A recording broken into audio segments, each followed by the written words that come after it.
raha misy olona manontany anareo dia valio hoe misy ilàny tompo azy. Lioka toko 7:20 nitarika ireo mpiana niakatra any Jerosalema Jesosy ka noho efa nanakaiky ny tanàna dia niangavy mpianatra rolahy sady nanome azy ireo toromarika manao hoe mankanesa minitsy tanàna manoloanitsy. Rehefa tafiditra ny tanàna ianareo dia ahita zana-biriky mifatotra mbola tsy nitengenan'olona fa ao izy ka ento aty.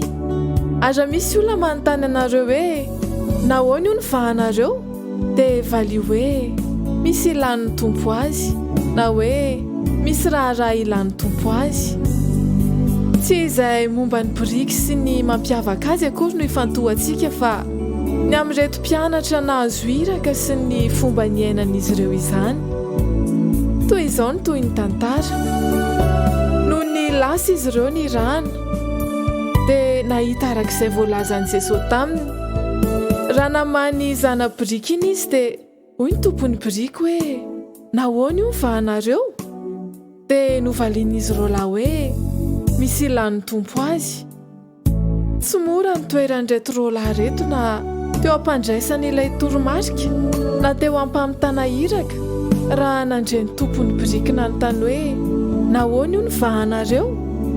Na inona nefa mety ho fisehon-javatra sy fahatsapana.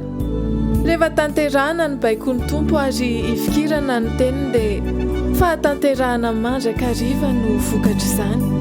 Hoa mahereza tompo manaiky anao aho ary